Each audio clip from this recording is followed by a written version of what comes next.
The bank was bustling with activity that Tuesday morning. Rows of people sat waiting to speak with the loan officers, all in different moods, some hopeful, others resigned. But in the far corner, there was one man who didn't quite fit the scene. He was older, wearing a worn-out jacket and faded jeans, his shoes scuffed from years of use. His name was Michael, and he had come to the bank with one simple request: a loan. He had a dream, something that had stayed with him for years. It wasn't much. A small coffee shop that he had always wanted to open, something that would bring the community together. But there was a problem. The bank didn't believe in people like him. They saw his age, his rough appearance, and the way he spoke with a humble tone, and immediately, they judged him. The loan officer, a young woman named Clara, was no exception. She looked at him with polite indifference, her fingers already tapping away at her computer, as if she knew what the answer would be. Michael tried his best to smile, to explain his vision. He told her about his experience in the restaurant industry, the small savings he had scraped together, and how he had a loyal customer base just waiting for him to open shop. But Clara's eyes never wavered from the screen. "I'm sorry, Mr. Thompson," she said, without much emotion, "but based on your current financial situation and the risk involved, I can't approve this loan." Michael's face dropped, and for a moment it seemed like the world had come to a halt. The dream that had kept him going for so long felt like it was slipping away from his grasp. He didn't know how to explain to Clara that his dreams weren't about wealth or success. They were about something much deeper, something that had kept him going through years of struggle. But Clara didn't seem to care. "Is there anything else I can help you with?" she asked, her voice already shifting to a more businesslike tone. He stood there, speechless, for a moment longer. His heart ached. And then, with a quiet sigh, he stood up and walked away, the dream in his heart feeling as distant as ever. Little did Clara know this wasn't the end of Michael's story. It was only the beginning. Weeks passed since Michael left the bank that day. He returned to his small apartment, where the walls seemed to close in around him. He couldn't forget the rejection, but rather than feeling defeated, something inside him had shifted. He couldn't shake the feeling that the people at the bank were wrong, that they couldn't see what he saw. The potential, the heart, the community that needed his dream. He refused to give up. Late at night, after everyone else in the building had gone to bed, Michael would pore over his plans, rework his budget, and look for ways to make his dream come alive without the bank's help. The idea of giving up on the shop, his lifelong dream, was not an option. Slowly, through sheer determination, he found other ways to gather the funds. He borrowed from friends, got a small business grant, and even sold some old belongings. Then, something unexpected happened. He stumbled across a strange opportunity, a chance to buy a rundown cafe, one that had been closed for months. The price was reasonable, the location was perfect, and something about it felt right. It wasn't the luxury or the grandiosity of a brand new space, but it was enough. A blank canvas for him to create something new. The first step had been taken. Now Michael needed to focus on making the cafe everything he had dreamed of. As the weeks rolled by, the space transformed. It went from dark and empty to a warm, inviting place filled with the rich aroma of freshly brewed coffee and the sound of soft music. He named it the Gathering Place, because he wanted it to be somewhere people could come together, share stories, and create memories. One morning, just a few days before the grand opening, Michael stood outside the cafe, looking at the sign he had hung up himself. The words "The Gathering Place" seemed to shine brightly in the morning sun. He smiled. It wasn't much, but it was his. And he knew that once people saw it, they'd feel the heart behind it, just like he did. Clara, the young bank officer, had long since forgotten about the man who had walked into her office weeks ago.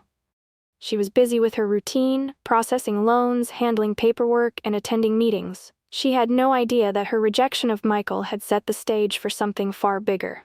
But everything was about to change, and it would start with her. One morning, Clara walked into the bank, ready to start another busy day. As she sipped her coffee and sorted through the files on her desk, the door to the bank opened, and in walked someone she never expected to see again. It was Michael. But this time, he wasn't the same man she had dismissed so easily. He looked different, confident, proud, almost as if he belonged in this place. He approached her desk with a calmness that took Clara by surprise. "Good morning, Clara," he said with a smile, his voice warm yet firm. Clara blinked in confusion. She had to do a double take. "Mr. Thompson?" she asked, her voice almost a whisper. "That's right," he said, leaning forward. "I've come to discuss something with you." Clara's mind raced, trying to process what was happening. Had he come to apologize? To argue about the loan rejection? Or was he here to ask for help again? She wasn't sure, but one thing was for certain. There was something about Michael now that made her nervous. "Can I help you with something?" Clara asked, trying to hide her unease. Michael nodded, his eyes filled with a quiet determination. "Actually, Clara, I wanted to let you know that I've opened my own cafe, the Gathering Place. Maybe you've heard of it." Clara's breath caught in her throat. Her mind struggled to keep up as Michael continued. "And I've bought this bank." Clara's eyes widened in disbelief. She blinked several times, wondering if she had misheard him. "Bought the bank?" It was almost impossible to wrap her mind around the words coming from Michael's mouth. What do you mean?" Clara stammered, her voice shaking slightly. She looked around the bank, suddenly feeling like it had become a strange, foreign place. She had spent years here, working in this very office, and now, Michael, the man she had so carelessly turned away, was standing in front of her, claiming to own the very institution she worked for.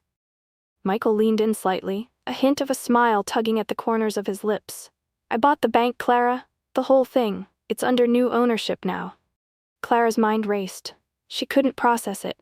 She had always thought of the bank as this untouchable, permanent institution. How could someone like Michael, someone who had been rejected, have the resources to do something like this? It didn't make sense. You're the new owner?" Clara asked, her voice barely above a whisper. Her heart was pounding, her palms beginning to sweat. Michael nodded, his expression unreadable. "Yes, Clara, I never gave up on my dream, and I did what I had to do to make it a reality. And now, as the new owner, I get to make some changes, starting with you." Clara's stomach dropped. "What do you mean by that?" Michael didn't respond right away. Instead, he took a step back, glancing around the bank. There was a shift in the air, a new energy that Clara couldn't quite explain. For the first time, she felt like she was the one being judged. Michael wasn't the defeated man she had turned away. He was standing before her, powerful, certain, and in control. "I think it's time for a little payback," Michael said, his voice calm but with a cold edge. "You see, Clara, I'm not here to take revenge on anyone, but when I walked into this bank weeks ago, you made me feel small. You didn't see me for who I was. You didn't see my potential. All you saw was a poor man who didn't fit your idea of success." Clara opened her mouth to protest, but Michael raised a hand, silencing her. "Don't misunderstand me. I'm not angry with you. I just want you to understand something. People like you, people who think they can dismiss others based on their appearance or their situation, don't get to decide who deserves what. I've worked harder than most of the people who walk through those doors, and I've earned everything I have now." Clara's heart was racing. She had seen people come and go in this bank, but never anyone like Michael. There was something about him, something that made her realize how wrong she had been. What do you want from me?" she asked, her voice barely above a whisper. She felt exposed, like all her mistakes were now laid bare. Michael looked at her, and for the first time since he walked in, his expression softened slightly. "I'm not going to fire you, Clara, but I want you to understand what real success looks like. It's not about the clothes you wear, or the position you hold, or the way you judge people. Success is about heart, determination, and believing in something greater than yourself." Clara was silent for a long moment, the weight of his words settling on her. She thought about the way she had treated him, the way she had dismissed his dreams without ever giving him a fair chance. She had been so focused on her own narrow view of the world that she hadn't seen beyond the surface. Michael took a step back, his eyes still locked on hers. "I've made my changes here at the bank, Clara, and maybe you'll learn from this experience. Maybe you'll start to see people for who they really are, not just what they appear to be on the outside." Clara's mind was in turmoil, but one thing was clear. She had been given a second chance. not just at her job, but at understanding the world in a way she never had before. "Goodbye, Clara," Michael said softly, turning toward the door. "I hope you'll find your way." Clara stood there, frozen, as he walked out of the bank, leaving behind a world that would never be the same. She knew that she had just witnessed a shift in her life, one that she would carry with her forever. And as Michael stepped outside into the sunlight, he knew that his journey had only just begun. The next few days felt like a blur for Clara. She returned to her desk, but everything around her seemed different now. The walls of the bank that once felt so familiar now seemed cold and imposing. The air felt heavier, filled with the weight of Michael's words. She had never truly questioned her role at the bank, her comfortable life within the system, but now something inside her had shifted. The morning after Michael's visit, she arrived early, hoping to push through the awkwardness, hoping things would return to normal. But as she walked in, she saw the first of many changes. The bank's new owner, Michael, had already begun implementing his vision. The lobby, which had once been drab and sterile, now had a more welcoming feel. The cold marble floors were replaced with warm, polished wood, and bright plants were placed throughout the room, filling the space with life. But it wasn't just the decor that had changed. The entire atmosphere had shifted. The staff, who had always been distant and robotic in their work, seemed more engaged, more connected to the people they were serving. Michael's changes weren't just cosmetic.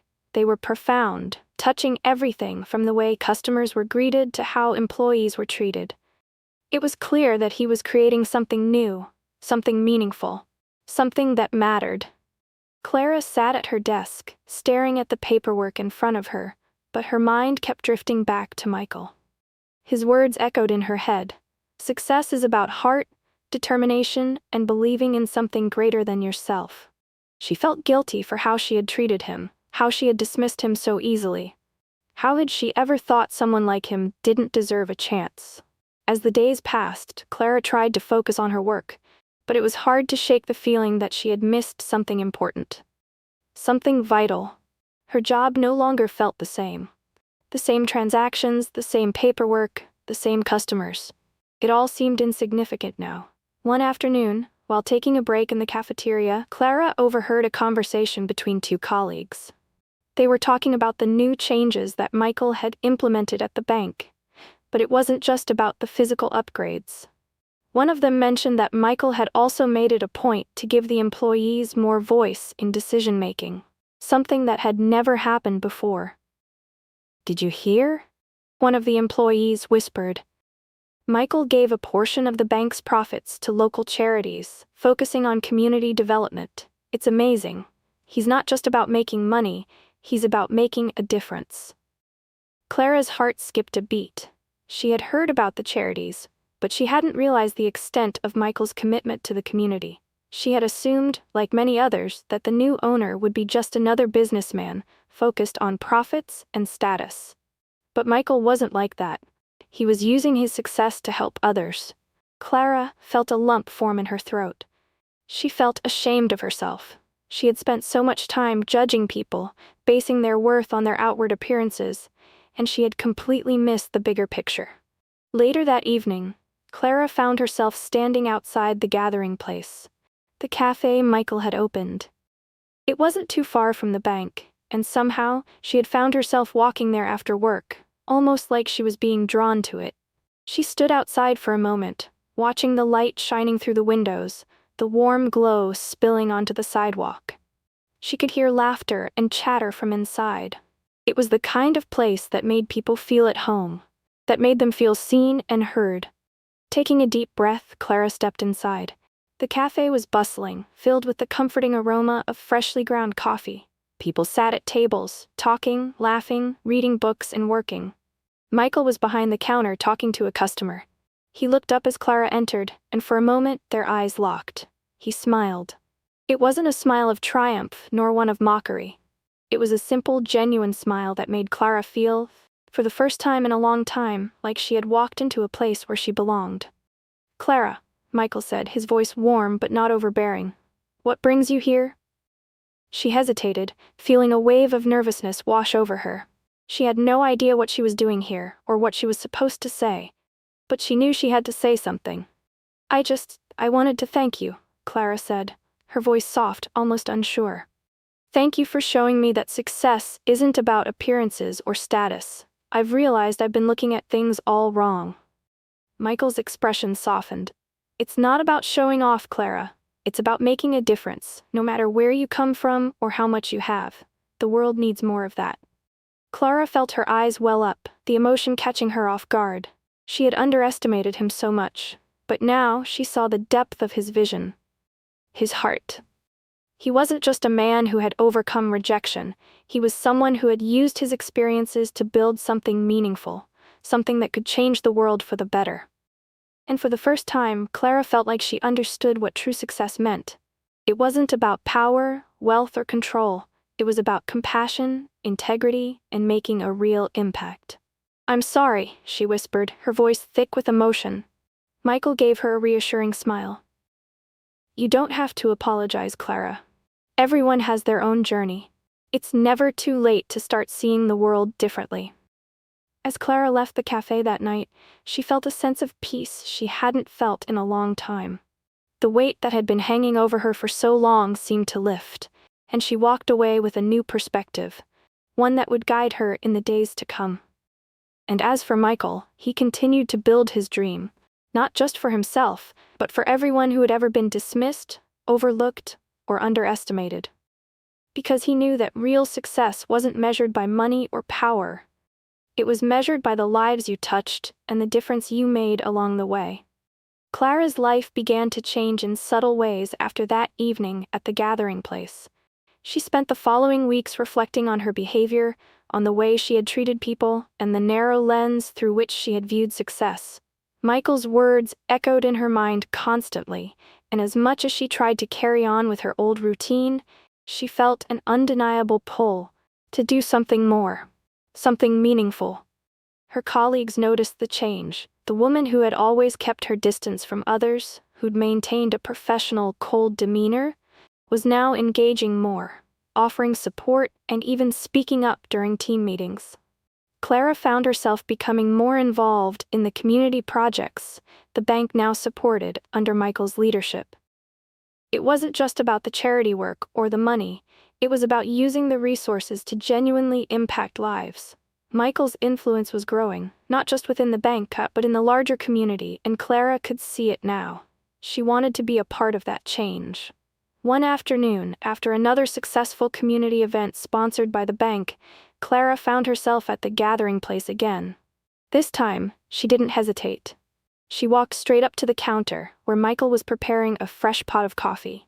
She could feel her heart racing, knowing this wasn't just another casual visit.